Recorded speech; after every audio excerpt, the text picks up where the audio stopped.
વિદ્યાર્થી મિત્રો, આપણે ટેક્સેશનની અંદર પ્રકરણ 3માં ઉદાહરણ નંબર 9 જોઈએ. ઉદાહરણ નંબર 9 એ આવક ઉપર આધારિત છે કે કેટલી આવક, કઈ પ્રકારની આવક હોય તો એ રહીશનો દરજ્જો એનો કેવો હોય એના ઉપર આધારિત આ દાખલો છે. દાખલાની રકમ લખેલી છે એટલે અલગ દર્શાવતો નથી. સુરેશે આકારણી વર્ષ 24-25 સાથે સંબંધિત પાછલા વર્ષ માટે તેમની આવક નીચે મુજબ છે. તો 24-25 માટે કુલ ગ્રોસ આવકની ગણતરી કરો. 3 જાતની ગણતરી કરવાની છે. તેઓ રહીશ અને સામેલ રહીશ હોય એટલે લખ્યું છે રહીશ ને સામેલ રહીશ. તેઓ ભારતમાં રહીશ પણ સામેલ રહીશ ન હોય તો રહીશ પણ સામેલ રહીશ નહીં, અને બિન રહીશ હોય તો બિન રહીશ. આ 3 પ્રકારનો જવાબ માંગ્યો છે. તો 3 પ્રકારમાં એમની ગ્રોસ આવક કેટલી થાય એવો જવાબ માંગ્યો છે. 3 પ્રકારનો. ગયા દાખલામાં પણ 3 પ્રકારનો જ આપણે જોયો હતો, અને આ દાખલામાં 3 પ્રકારનો છે. દાખલામાં આ 3 નિયમ ધ્યાનમાં રાખવાના છે બસ. એટલે મેં તમને નિયમ ફરી યાદ રહે માટે દાખલા નીચે લખ્યા છે. મેં તમારે પરીક્ષામાં લખવા નથી, પણ આ તમને યાદ રહે એટલા માટે મેં દાખલામાં લખ્યા છે કે તમે દાખલો જુઓ તો આ નિયમ તમારી સામે જ હોય. અગાઉ પણ મેં નિયમ લખાવ્યા જ છે. તો નિયમ પહેલાં જરાક જોઈ લઈએ કે રહીશ અને સામે રહીશ કોને કહેવાય. તો એમાં કઈ પ્રકારની આવક આવે. રહીશ અને સામે રહીશમાં કઈ પ્રકારની આવક આવે તો બધી પ્રકારની આવક આવે. પરદેશમાંથી મળેલી હોય તો ભલે, દેશમાંથી મળેલી હોય તો ભલે, કોઈ પણ પ્રકારની આવક આ રહીશ અને સામેલ રહીશમાં આવશે. એટલે પહેલી કોલમમાં બધી પ્રકારની આવક એની થયેલી હશે એ આવશે. સમજાઈ ગયું? એકદમ થોડોક ડિફરન્સ છે, તમે જોઈ લેજો. પછી દાખલામાં કાંઈ નથી. રહીશ અને સામેલ રહીશમાં કઈ આવક આવે? બધા જ પ્રકારની, જ્યાંથી મળેલી બધી પ્રકારમાં રહીશ અને સામેલ રહીશમાં આવશે. રહીશ પણ સામેલ રહીશ નહીંમાં કઈ આવક આવે? બધી પ્રકારની આવે. એક પરદેશમાંથી લેણી થયેલી ના આવે, પરદેશથી મળી. જો પરદેશમાં લેણી થયેલી કે આવક સિવાય બધા જ પ્રકારની આવક કરપાત્ર. પરદેશમાં લેણી થયેલી આવક સિવાય બધા પ્રકારની આવક આવે. પરદેશમાં એક લેણી થયેલી આવક હોય એ ન આવે. પરદેશમાં આપણી લેવાની આવક હોય કે મળેલી હોય તો એ આવક ના આવે. પરદેશમાં મળેલી કે લેણી થયેલી આવક હોય એ ના આવે. પરદેશ એટલે મીન્સ કે પરદેશની આવક ના આવે. મળેલી હોય તો ભલે, લેણી થયેલી હોય તો પણ પરદેશની આવક ના આવે. આમાંય બાકી બધી આવે. બોલો, હવે આપણે કાંઈ યાદ રાખવા જેવું જ નથી. આમાં તો બધી આવે. પરદેશમાં મળેલી હોય કે ભારતમાં મળેલી હોય. જ્યારે રહીશ અને બિન સામાન રહીશ નહીંમાં ભારતમાં મળેલી આવશે, પરદેશમાં મળેલી નહીં આવે. બધી જ પ્રકારની આવક આવશે પણ એક પરદેશમાં મળેલી કે લેણી થયેલી નહીં આવે. જ્યારે ત્રીજામાં ફક્ત 2 જ આવક આવશે. ભારતમાં જ મળેલી હોય કે લેણી થયેલી હોય. જો લખ્યું છે બિન રહીશમાં ફક્ત 2 જ આવક કરપાત્ર ગણાશે. ભારતમાં મળેલી ને ભારતમાં લેણી થયેલી. એકદમ ઇઝી. આમાં બધી આવક આવે, આમાં પરદેશી આવક ના આવે, અને આમાં ખાલી ભારતની જ આવક આવે. ભારતમાં મળેલી કે ભારતમાં લેણી થયેલી. સમજાઈ ગયું? રહીશ સામાન્ય રહીશમાં બધી આવક આવે. મિત્રો ધ્યાન રાખજો, બધી આવક આવે. રહીશ પણ સામાન્ય રહીશમાં પરદેશની આવક નહીં આવે. બિન રહીશમાં ખાલી ભારતની જ આવક આવશે. સમજાઈ ગયું? ખાલી ભારતની જ આવક આવે. ભારતમાં મળેલી હોય જ આવક આવે, બીજી કોઈ આવક આવે નહીં.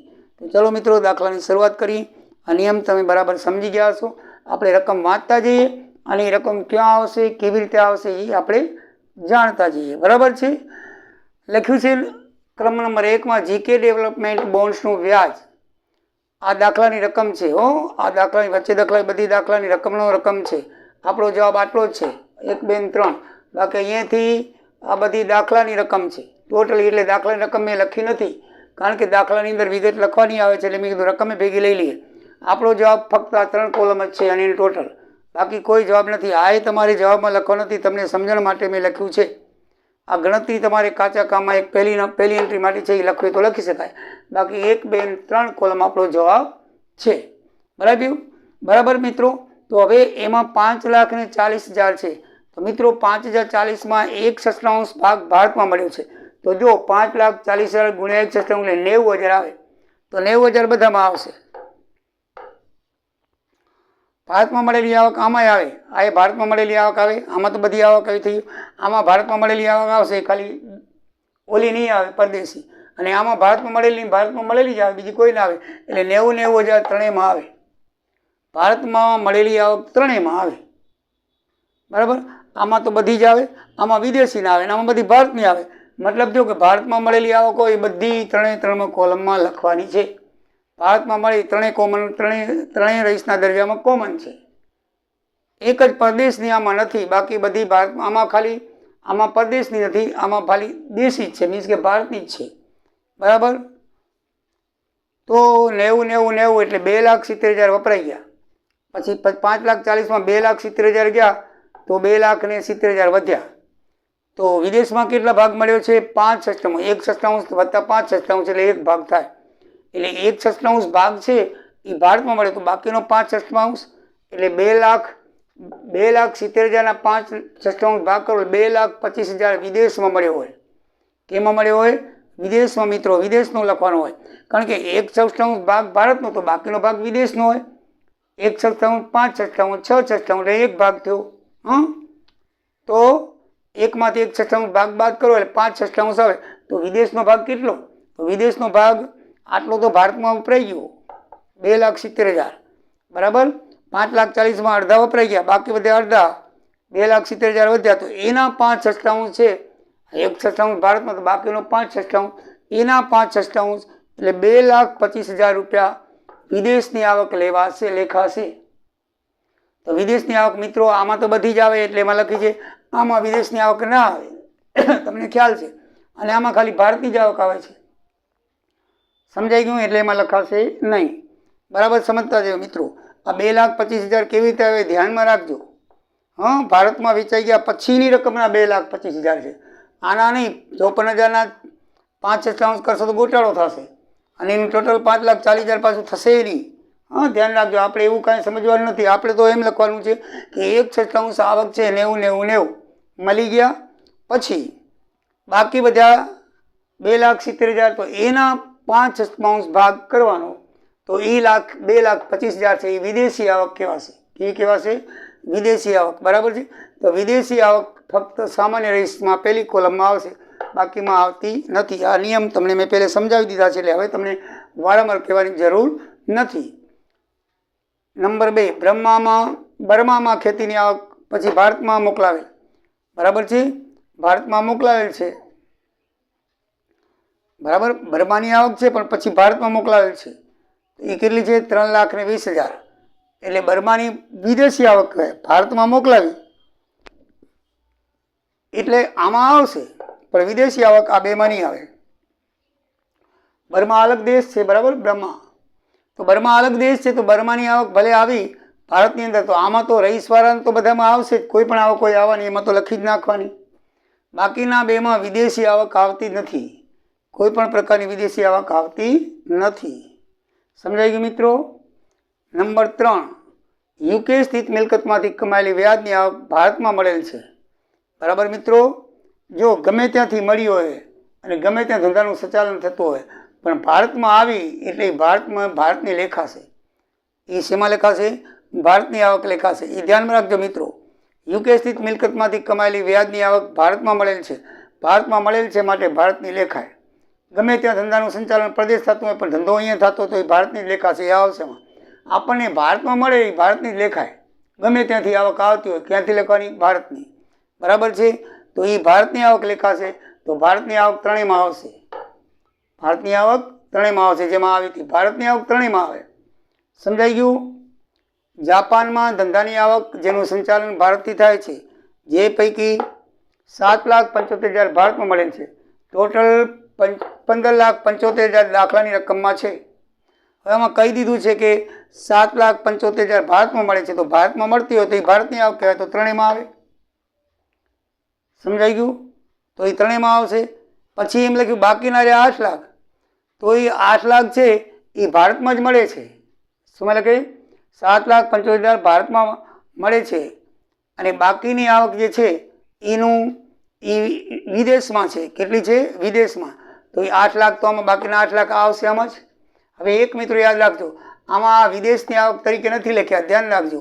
આમાં વિદેશની આવક હોય તો ના આવે, વિદેશની આવક હોય તો ના આવે, પણ એની અંદર લખેલું છે ધંધાનું સંચાલન ભારતથી થાય છે. ધંધાનું સંચાલન ભારતથી થતું હોય તો એ રહીશ પણ સામાન્ય રહીશ નહીં, બરાબર ને, એની અંદર લેવાશે. હજી બરાબર સમજી લીધો. ધંધાનું સંચાલન એ શેમાં થાય છે? ભારતથી થાય છે, બરાબર. તો એ શું કહેવાય?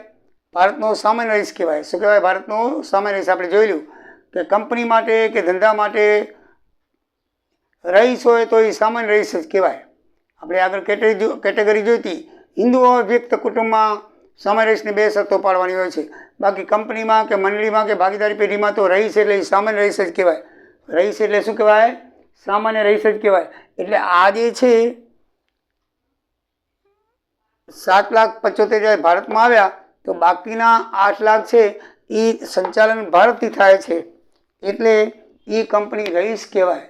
રહીશ પણ, બરાબર છે, અને સામે રહીશ પણ કહેવાય, બરાબર ને. રહીશ કહે એટલે એમાં તો આવે રહીશ પણ સામે રહીશમાં 7 લાખ આવે. 7,75,000 ભારતમાં એ આવે અને 8 લાખ બાકી વધ્યા એટલે એ રહીશ પણ સામે રહીશમાં આવે. પણ આ 8 લાખ છે એનું સંચાલન ભારતમાંથી થાય છે, માટે આમાં રહીશ તરીકે આવશે. શેના તરીકે આવશે? રહીશ તરીકે આવશે. સમજી લેજો. જેનું સંચાલન ભારતમાં થતું હોય એનું રહીશ તરીકે આવશે. રહીશ તરીકે, રહીશ પણ સામાન્ય રહીશ નહીં. આમાં રહીશ તરીકે 8 લાખ આવી ગયા તો આમાં રહીશ તરીકે 8 લાખ આવે. સંચાલન ભારતમાંથી થાય છે એટલે રહીશ કહેવાય. શું કહેવાય? રહીશ કહેવાય. એટલે 8 લાખ આવશે. આને વિદેશી આવક કહેવાય છે, એટલે વિદેશી બિન રહીશમાં નહીં આવે. બિન રહીશમાં ફક્ત ભારતની જે આવક આવશે. આ વિદેશી આવક. એટલે આમાં એક ધ્યાનમાં રાખજો આ વસ્તુ. આ એક જરાક મુદ્દો તમે સમજવા જેવો છે કે જે ભારતની અંદર ધંધાનું સંચાલન થતું હોય પછી ભલે વિદેશમાં હોય તોય આ કોલમમાં આવશે. આમાં તો આવે જ છે, આ કોલમમાં આવશે. આમાં નહીં આવે, આમાં તો કોઈ પણ વિદેશી આવક નહીં આવે, ફક્ત ભારતની જ આવશે. આમાં એક આ ધ્યાનમાં રાખવાનું કે વિદેશી આવક ક્યારે આવે? જો જેનું ધંધાનું સંચાલન ભારતથી થતું હોય તો આની અંદર આવે, બરાબર છે. ભારતની અંદર થતું હોય, બરાબર. ભારતની અંદર થતું હોય તો ભારતની અંદર થતું હોય તો ભારતની અંદર આવક આવી હોય તોય, આવક તો ભારતની અંદર આવી હોય તોય પણ એનું સંચાલન ભારતની અંદર થાય છે, માટે 8 લાખ રૂપિયા એની અંદર આવશે. ભારતીય કંપનીઓમાંથી મૂકેલી થાપણ પર વ્યાજ પરદેશમાંથી મળે છે. ભલે પરદેશમાંથી મળતી હોય પણ કંપની તો ભારતની છે. ભારતમાંથી ઉત્પાદન થયેલી આવક, બધી આવક ભારતીય જ લેખાય, એટલે 3 આવશે. ધ્યાનમાં રાખજો મિત્રો. ભલે રોકાણ ભારતમાં જ થયેલું છે, પછી તમે આવક ગમે ત્યાંથી મેળવો, એ ભારતીય આવક લેખાશે અને એના ઉપર કર લાગશે. તમે અહીંયા બેઠો તો બધા એમ જ કરે કે ભારતની અંદર કારખાના બધું રાખે ને પોતાનું રેસિડન્ટ રાખે બારે, કારણ કે આપણે કોઈ જાતનો કર ન ભરવો પડે. ધંધો બધો ઇન્ડિયાનો, રહેવાનું બહાર રાખે, એમ ના હાલે, બરાબર છે. તમે ભારતની અંદર ઉત્પાદન કરો છો અને ભારતમાં કમાવો છો અને ભારતની આવક છે તો ભારતની અંદર એના ઉપર ટેક્સ લાગશે. એટલે જો ભારતીય કંપનીમાં રોકાણ થયેલું છે અને ભારતીય કંપની એમને આપશે, પછી ભલે તમે પરદેશમાં મંગાવો તો એના ઉપર 3 આવશે. એ પરદેશી આવક લેખાતી નથી, ભારતીય આવક લેખાય. જાપાનમાં ચાલતા ધંધાની આવકના વર્ષોની આવક જુલાઈ 22માં ભારતમાં લાવ્યા. તો મિત્રો જુલાઈ 22 આપણે વાત કરીએ છીએ 23-24ની. જુલાઈ 22 છે, 22-23 આવે એટલે આ દાખલાની આ રકમ સુસંગીત છે જ નહીં. આપણે પાછલા વર્ષ 23-24ની જ આવક ધ્યાનમાં લેવાની છે. આ છે 22-23ની આવક, એટલે 1,50,000 જે છે એ શેમાંય નહીં આવે, કારણ કે આને આવક જે છે એ આપણા પાછલા, આ બધી આવકો પાછલા વર્ષની છે. આપણે ધ્યાન પાછલા વર્ષનું લેવાનું હોય છે. આ જુલાઈ 22 એટલે 22-23 થઈ ગઈ. આપણે તો 23-24ની આવકો બધી દર્શાવવાની હોય છે, કારણ કે એનું જે આકારણી વર્ષ છે 24-25, 24-25નું આકારણી વર્ષ હોય તો 23-24ની જ આવક ધ્યાનમાં લેવાની, બાકી કોઈ વર્ષની આવક ધ્યાનમાં લેવાની ન હોય. એટલે આ 22 વાળી છે આઇટમ નંબર 6 એ શેમાંય આવશે નહીં. મુંબઈમાં ચાલતા ધંધાનો નફો જેનું સંચાલન પરદેશથી થાય છે 50% નફો. ભાઈ સંચાલન તો પરદેશથી થતું હોય ભલે, પણ મુંબઈમાં છે ને જેમ આની જેમ જ, તો એ બધી આવક ભારતની જ લેખાશે. એ કેની આવક છે? ભારતની જ લેખાશે. સંચાલન મુંબઈથી થાય છે, પછી ગમે ત્યાંથી થતું, બરાબર છે. ધંધો અહીંયા થતો હોય, પરદેશમાં સંચાલન થતું હોય, અથવા ધંધો પરદેશમાં હોય, ભારતીય સંચાલન થતું હોય, આ બંનેમાં ભારતીય આવક લેખાશે. ધ્યાન રાખજો. ધંધો પરદેશમાં હોય, સંચાલન ભારતથી થતું હોય તો એ ભારતીય આવક લેખાશે. ધંધો ભારતમાં હોય અને સંચાલન પરદેશથી થતું હોય તોય પણ એ ભારતની આવક લેખાશે. વાઇસ વર્ષા બંનેમાં ભારતની આવક થશે. આપણે જોઈ ગયા, જો આ સંચાલન ભારતથી થાય છે અને આ સંચાલન પરદેશથી થાય છે, તો જે આવક છે એ પરદેશથી થતું હોય પણ એ કેમ લેખાશે? કમ્પ્લીટલી 50% નફો પરદેશથી મળેલ છે, બરાબર છે. આપણે 50,000 50% નફો મળ્યો છે તો એ 50% આપણે અહીંયા ભારતમાં લખશું, બરાબર ને? વિદેશનું આપણે લખતા નથી. સમજાય ગયું મિત્રો? સંચાલન ક્યાંથી થાય છે? પરદેશમાં થાય છે, બરાબર. અને આનું સંચાલન ક્યાંથી થતું હતું? ભારતમાં થાય છે. એટલે સંચાલન પરદેશથી થતું હોય તો ભલે, ભારતથી થતું હોય તો ભલે, એની આવક આપણે જેટલી ભારતમાં આવી છે એ ભારતની તરીકે જ લેખાશે. સમજાઈ ગયું? હવે ભારતથી જ મકાન મિલકતનો વેચાણનો નફો જાપાનમાં મળેલ છે, ગમે ત્યાંથી મળ્યો, ભારતની મિલકત છે એટલે ભારતની લેખાશે, ત્રણેયમાં આવશે. ભારતની ત્રણેયમાં આવે, બરાબર ને? ગમે ત્યાંથી તમે ભારતની મિલકત વેચો કે ભારતમાં રોકાણ કરો, પછી આવક તમે ગમે ત્યાં મેળવો XYZ દેશમાં, તો એના ઉપર ટેક્સ લાગશે. સમજાઈ ગયું મિત્રો? બીજું કે તમે ભારતની અંદર ધંધો કરો છો અને સંચાલન પરદેશથી કરો તો એના ઉપર પણ ટેક્સ લાગશે. એ પણ બરાબર ધ્યાનમાં રાખવાનું. અને ત્રીજું, તમારો ધંધો પરદેશમાં, સંચાલન ભારતથી થાય તો ભારતની અંદર જે આવક આવે છે, લઈ આવો છે, એના ઉપર ટેક્સ લાગશે. સમજાય ગયું મિત્રો? આ બરાબર ધ્યાનમાં રાખવાનું છે. પછી છેલ્લું, ભૂતપૂર્વ ભારતીય માલિક પાસે જાપાનમાં મળેલ પેન્શન.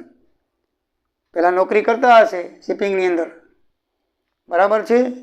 પછી એમને માલિક હશે તો એને પેન્શન આપ્યું હશે રિટાયર થતી વખતે, તો પેન્શનની આવક છે એ મૂળ ભારતીય છે, બરાબર, ભારતીય માલિક પાસેથી મળ્યું છે, તો એ જાપાનમાં ભલે પેન્શન આપે છે, ભારતમાં ભારતીય માલિક ભારત તરફથી આપે છે, એ આવક ભારતીય લેખાશે. કેવી લેખાશે? ભારતીય. ટૂંકમાં મિત્રો એટલું યાદ રાખવાનું કે ભારતમાં સંચાલન થતું હોય કે પરદેશમાં સંચાલન થતું હોય, બરાબર છે. ધંધો ભારતમાં હોય કે પરદેશથી સંચાલન થાય, ધંધો પરદેશ હોય કે ભારતથી સંચાલન થાય, તો એ જે આવક છે એ ત્રણેયમાં આવશે, બરાબર છે. પછી નિયમ 2 કે બધી જ આવક સામાન્ય રેસમાં આવે, બરાબર કે નહીં? આમાં ફક્ત વિદેશવાળી આવક ના આવે. હા, વિદેશવાળી આવક ક્યારે આવે? જો ભારતથી સંચાલન થતું હોય તો, વિદેશથી સંચાલન થતું હોય તો. ભારતમાં સંચાલન થતું હોય તો આવે જ, વિદેશથી સંચાલન થતું હોય અને એ રકમ ભારત લઈ આવે તો એ આવે.